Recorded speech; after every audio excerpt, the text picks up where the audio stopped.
Hello and welcome to card layout number 55 with me, John Bloodworth, Gentleman Crafter. This time a paper hug for you. And it comes courtesy of the Making Memories paper pad from first edition. Lots of beautiful patterns to play with in this one. In a moment I'll show you which I've selected. This, however, is the layout that I'm going to use. This is the stamp and it's from Picket Fence. I have a couple of dies selected, some embellishments, and also the papers. I chose 3, and then I've chosen a solid colour to coordinate with the background of the main sheet. As ever, if you would like this layout to download and print, you can visit my blog gentlemancrafter.com. A number of you have been very positive about the idea of having a book with these in that you could buy, and I'm looking at options for that, so it's up to you how you go about it, whether you want to hang on or not entirely sure how long it will take me to figure that out, but we'll see. I'm just making the card, by the way, here from a blank sheet of cardstock, cutting it down to 8 by 6 and then folding it in half for a 6 by 4 card.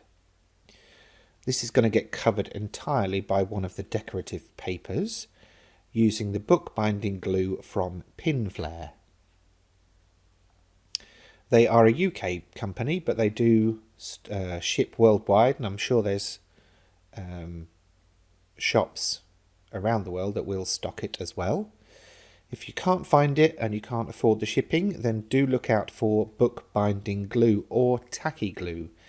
Basically, it's a PVA that's much thicker and much drier, so that it doesn't warp your paper when you stick it down, and you need so little, it goes a very long way.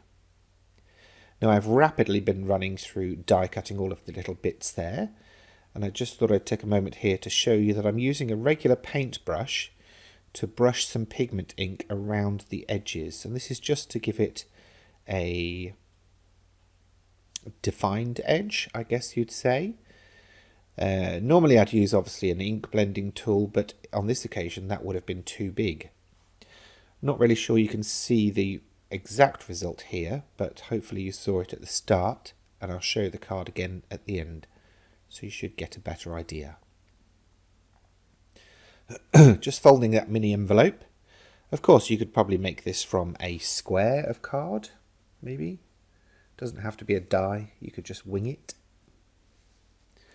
Now, I made one that was closed and I couldn't make up my mind whether to have one open, so I went and made another one that's open, and you can see that ink blushing on the edges there a bit better with that one. Now, to stick down the circles, I used the big circle to help me position the smaller circles first.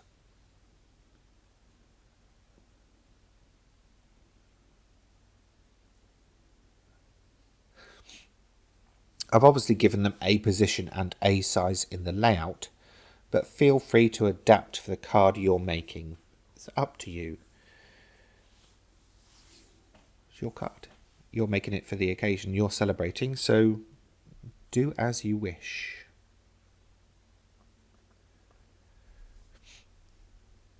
Now for the sentiment. As I mentioned, this is from Picket Fence Studios. Not entirely sure it's still available, as I got this some time ago when it was first released. I think it may have even been over a year ago.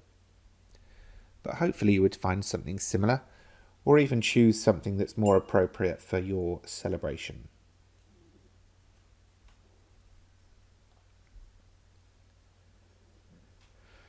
I'm being a good boy today and trying to clean off everything as I work.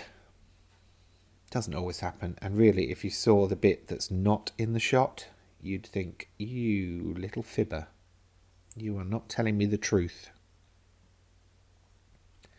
Using some of that pigment ink to just blush the edges of that card. And then giving it a dry off with a heat tool. I did this mostly because I'm working at speed and I wanted to be able to fold this. I'm basically making it look as if it's come out of the envelope and been unfolded. I mean, it's not rocket science, but for the card, there was some kind of editorial thing going on.